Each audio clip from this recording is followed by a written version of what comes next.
ฝันก็เศร้าวันคืออริยเมตไตรเจ้าอัญชลงมาโปรดภูสัตว์แดนายามราชาไปงานยมมาราก็ยกมือขาปันดานว่าข้าแต่เจ้าตนนี้บนมาของกรุณาโปรดภูสัตว์โลกสาธุดีเย็นอันหนึ่งผู้ข้าขอสั่งกรรมของเมตตาทั้งบอกแก่เจ้าลังนอกจงบวรคือเขาเห็นเห็นการทำบนอือทางนักสติภาวนาอย่าคืออาจจะได้ว่าอาลาสาอย่าคือเขาได้ปิกพอกขึ้นมาที่เก่าอย่าคือมันก็ลงทุกเหล่ามาเว้นที่คือเขาหนีไปไกลเว้นพ้นจากทางเส้นเข้าสู่อบายขอที่คนรักเห็นเจ้าทุกใจไปแต่เอากรรมนี้ไปออกแก่เจ้าเมืองนอกจงบวรอย่าลืมเอาใจก็ทำป่าหน้าที่บาปอย่าได้ร้องหน้าอยู่กันนั้น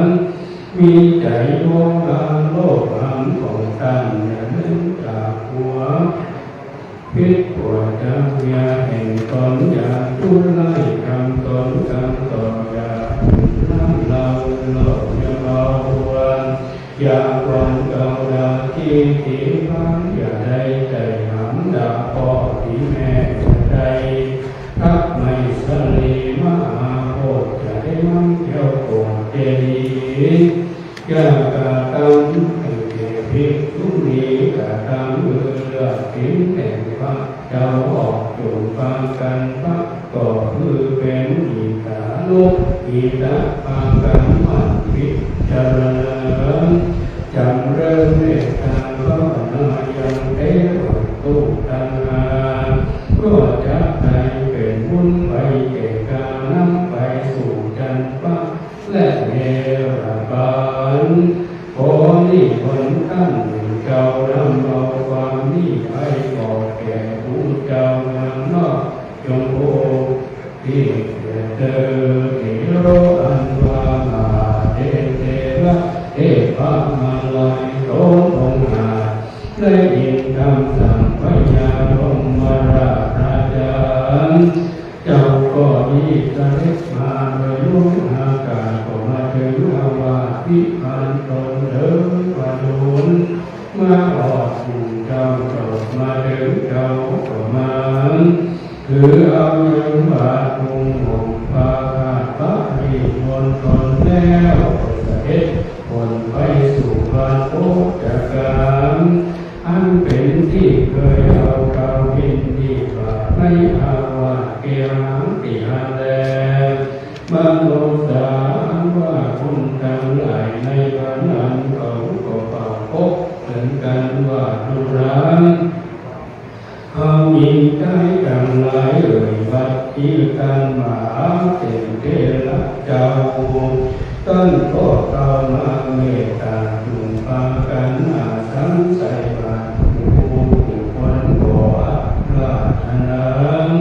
นี่วันไว้กอดเสื้อของมือผู้ขาทั้งหลายหย่อนกันดานดาน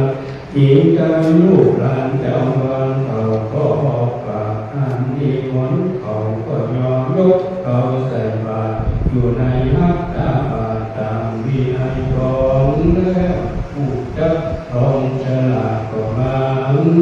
เป็นเก่าดินที่บาดบากันดับน้ำไหลตามก็มีวันนั้นแลอันละในกาลงามนั้นว่าป่า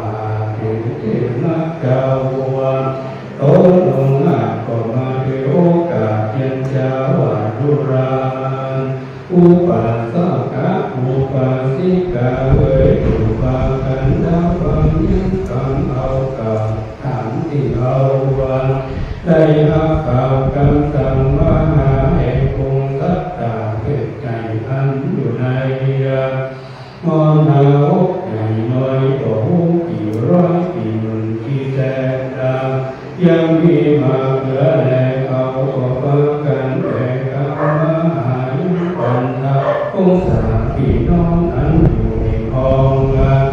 เมืองคนขอพากันเมตตาหูเมตตาเวทใจคือเขาตั้งใจ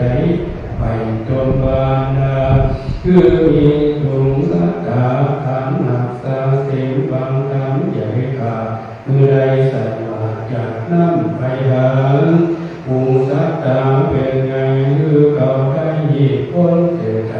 วันหกคือได้ยกคนสู่สวรรค์ดาไปเทียบกันแต่ไป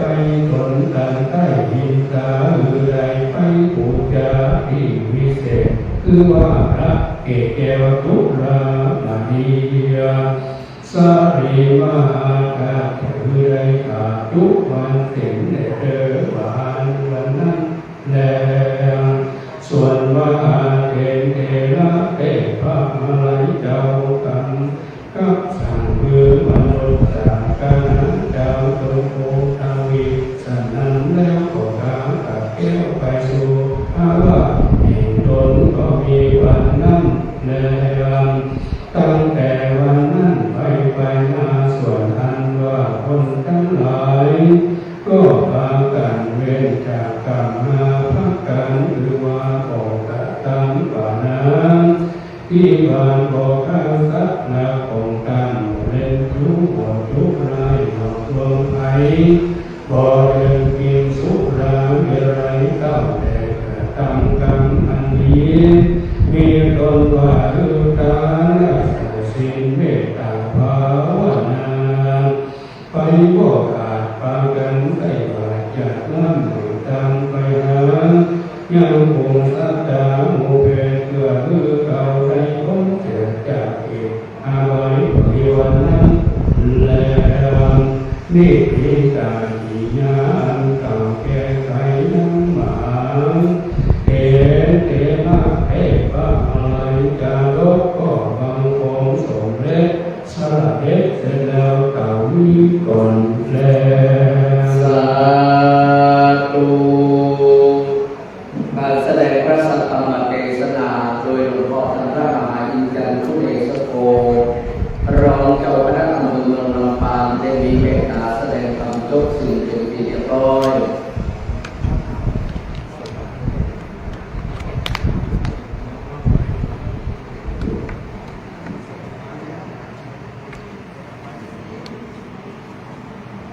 ต่อไปพระสงฆ์องค์เจ้า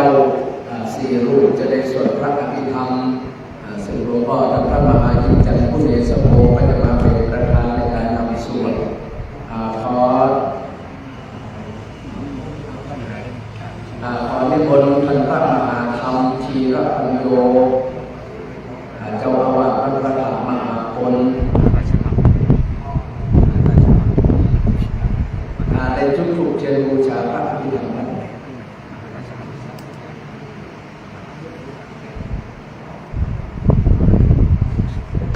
นิมนต์พระบรม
ติรูปังอธิตานาคตปัจจุบันนังอาชัตตังวะปะอิตตาวะโมราริกังวะสุขังวะเทนังวะปะเส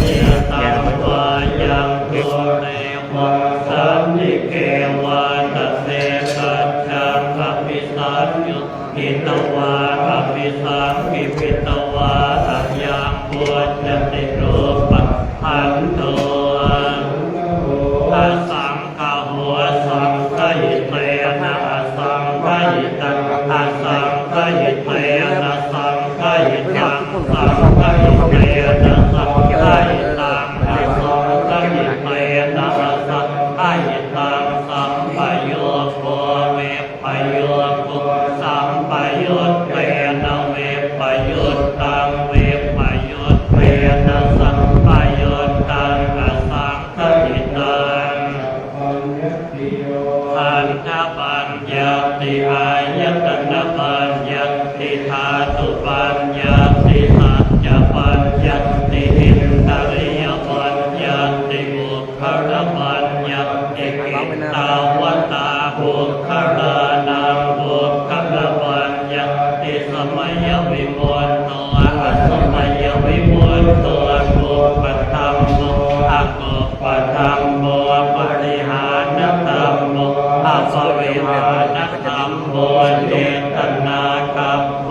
อนุรักษนาคัมโมปุตตุชโนโพตระโพปโยปะระตัวอปโยปะระตัวอาภาคัมโนอาคัมภาคัมโนนิยโตอนิยโตปฏิปันนโตอริยโตอะระหังอะระหันตายปฏิปันโนโอปาราปฏิสัจจิกัตตปรมัตถ์เทนาติอามันตายโยสัจจิกัตโตปรมัตถ์ตโตโสบุคคโลอุปาราปฏิสัจจิกัตตปรมัตถ์เทนาตินะเหวังวัตตเปอาจานาอิเตกะหังหันติบุคคโลอุปาราปฏิสัจจิกัตตปรมัตถ์เทนะเปนะวัตตะเรวัตตเพโยสัจจิกัตโตปัตตมัตโตกัตโตโสบุคคโลอุปาราปฏิสัจจิกัตตปรมัตถ์เทนาติเมจจายธัมมาสัพเพเตกุศลมูลาเจวะปนกุศลมูลาสัพเพเตธัมมากุศลเจเกจิกุศลธัมมาสัพเพเตกุศลมูเลนะเอกมูลาเยวะปนกุศลมูเลนะเอกมูลาสัพเพเตธัมมากุศลาอารัมมณปัจจโยอธิปติปัจจโยอนันตรปัจจโยสัมมนันตรปัจจโยสหชาตปัจจโยอัญญมัญญปัจจโยนิสยปัจจโยอุปนิสยปัจจโยปุเรชาตปัจจโยปัจฉาชาตปัจจโยอาเสวนปัจจโยกัมมปัจจโยวิปากปัจจโยอาหารปัจจโยอินทริยปัจจโยชานะปัจจโยมัคคปัจจโยสัมปยุตตปัจจโยวิปยุตตปัจจโยอัตติปัจจโยนัตติปัจจโยวิคตปัจจโยอวิคตปัจจโยขณะนี้ประสงค์ในส่วนพระพิธรรมจบสิ้นไปเป็นที่เรียบร้อยต่อจากนี้ไปก่อนพระสงฆ์จะพิจารณาขอเรียนเชิญท่านผู้มีเกียรติ4ท่านที่จะได้เป็นตัวแทนในการทอดผ้าไตรภรมสุขุนณต่อที่นี้ท่านแรกเรียนเชิญท่านพลเอกเกษมสุตาธรรมท่านที่2พลโทจรัสปัญญาดีท่านที่3ผู้ช่วยศาสตราจารย์สิริพงษ์ดีและท่านที่4ร้อยตำรวจเอกวิชัยเกิดพัก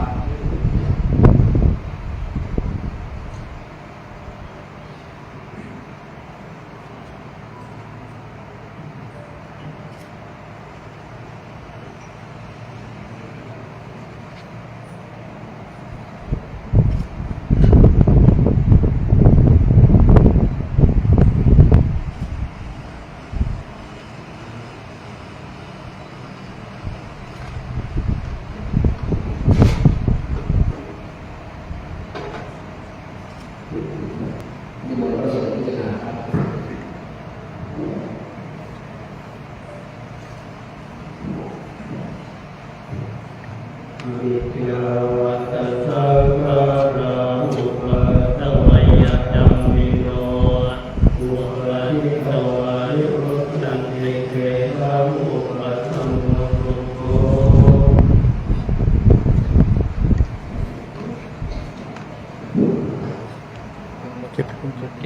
ปุ่นแค่ปุ่น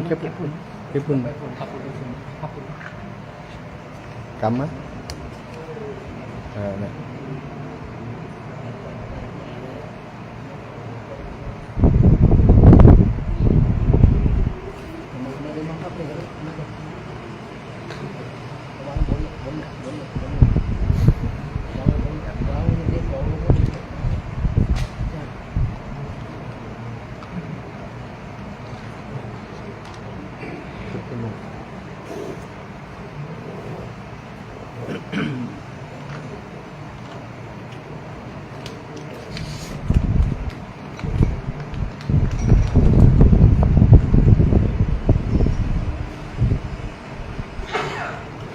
นี่ใจ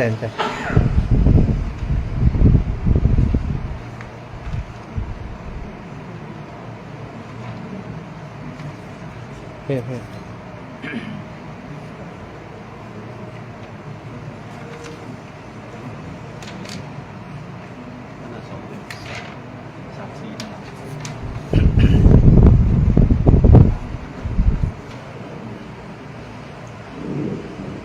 ลำดับต่อจากนี้ไปก็จะคือเจ้าภาพแต่ละคณะเขาน้อมถวายเป็นทานเจ้าภาพคณะที่หนึ่งบรรดาศิษยานุศิษย์ทั้งหลายคณะสัตตาวัดหลวงโป่งอำเภอเมืองปางถวายพระพุทธนิมนต์พระนภธรโชติปุญโญวัดหลวงโป่งถวายกันเทศอาจารย์วิชัยสื่อหลายอาจารย์วัดหลวงโป่งวัดหลวงโป่งเนี่ยต่อไปถวายกันสวดพระสงฆ์4 รูปถวายรูปที่ 1ท่านผู้ใหญ่ฟองคำลามันถวายพระสงฆ์รูปที่ 2แม่คำแต้มพลถวายพระสงฆ์รูปที่ 3แม่น้อยอินยาศรีและถวายพระสงฆ์รูปที่ 4พ่ออาจารย์นันเสิร์เรียนเชิญครับ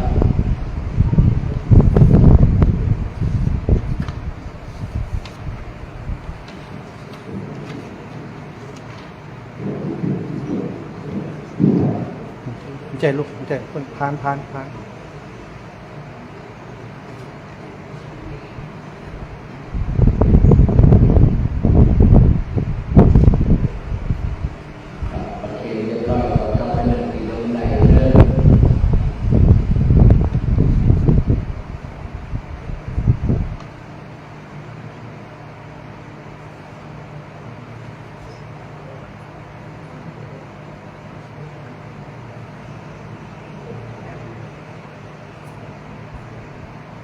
ต่อไปเจ้าภาพคณะที่ 2หมู่หลานน้องหลวงสิงห์หลวงปู่2 โต๊ะและก็หมู่หลาน2 โต๊ะเก็บใส่ถวายพระพุทธเรียนเชิญนายวิวัฒน์ตอนรับอันนี้ก็เป็นนอกของหลวงปู่ต่อไปถวายกันเตนางศรีรัตน์ตอนรับต่อไปกันสวดเข้ามาพร้อมกันเลยเนอร์ถวายรูปที่ 1นางปางสุพรรณถวายรูปที่ 2นางใบศรีขนมใจถวายรูปที่ 3นายวิรัตน์ตอนรับถวายรูปที่ 4นายศรีวันตอนรับ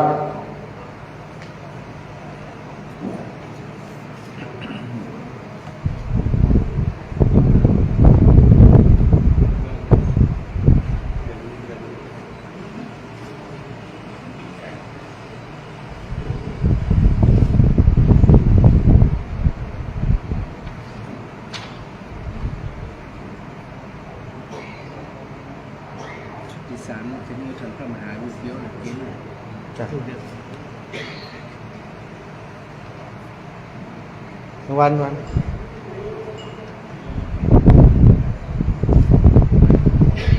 ต่อไปเจ้าภาพคณะที่ 3นิมนต์ท่านพระมหาราชธรรมชีรปัญโยเจ้าอาวาสวัดพระธาตุมหาพลได้เป็นตัวแทนสถานทั้งหมดได้เข้าถวายนับตั้งแต่ถวายพระพุทธ ถวายพระธรรมคือกันเตะเสร็จเรียบร้อยต่อไปถวายพระสงฆ์คือกันสวดยิ่งทำ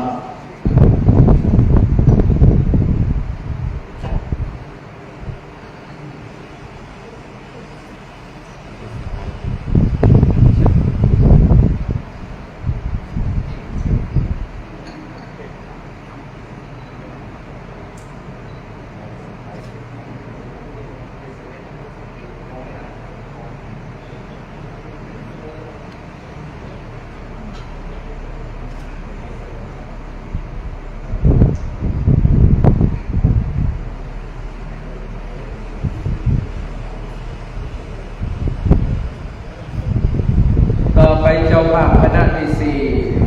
คุณรัชดาพรรัตนสกลเขาร่วมถวายปัจจัยพระสงฆ์สี่รูปเชิญครับคุณรัชดาพรรัตนสกล4 คนนะอ๋อตัวแทนแหละตัวแทนพระสงฆ์ถวายพระสงฆ์สี่รูปมีรายนามดังต่อไปนี้ถวายรูปที่หนึ่งท่านผู้ใหญ่บุญธรรมโสใจวงศ์ถวายรูปที่สองท่านอาจารย์วีรศักดิ์ฟันคำอายถวายรูปที่สามปอจูตอนรับและถวายรูปที่สี่อาจารย์ทองอยู่สักโหครับ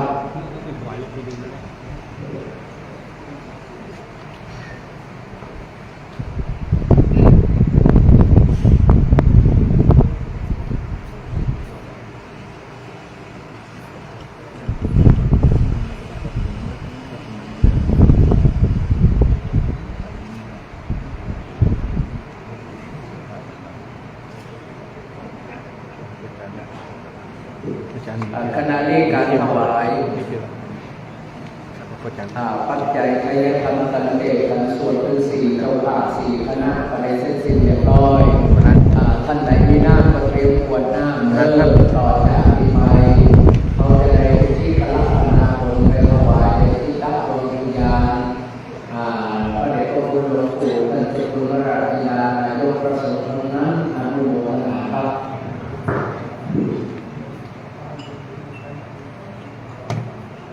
ยะถาวะริวห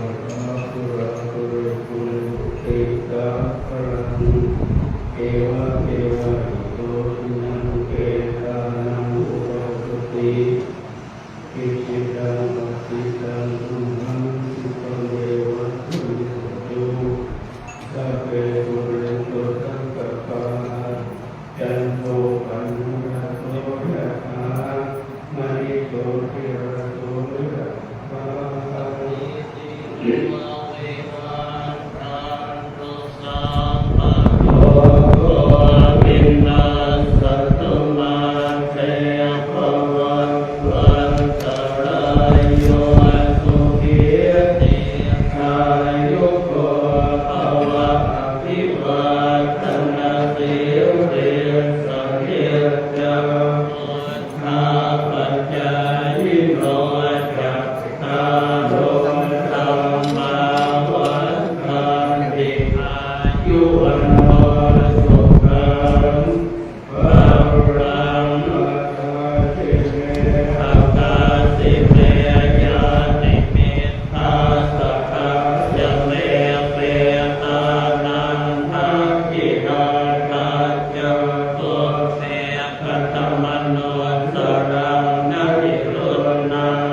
สัพพะเทว วัตตาสัพพะพุทธานุภาเวนัสตาโสติภวันตุเตภวตุสังตมังกตังราคันตุสัพพะเทวตังสัพพะธัมมานุภาเวนัสตาโสติภวันตุเตภวตุสัพพะมังคลังราคันตุสัพพะเทวตาสัพพะสังฆานุภาเวนัสตาโสติภวันตุเต สาธุบัดนี้พิธีทางศาสนาสวดพระอภิธรรมก็ได้เสร็จสิ้นลงเรียบร้อยต่อจากนี้ไปเราก็จะไปศาลาพระเจ้าค่ะอะระหังสัมมาสัมพุทโธภะคะวะพุทธังภะคะวันตังอะภิวาเทมิ สวากขาโตภะคะวะตาธัมโมธัมมังนามัสสามิ สุปฏิปันโนภะคะวะโตสาวกสังโฆสังฆังนามาปฏิการบำเพ็ญบุญสวดพระอภิธรรมศพในค่ำคืนวันนี้เป็นคืนแรกก็ได้เสร็จสิ้นเป็นที่เรียบร้อยกระผมได้นำตัวแทนของศิษยา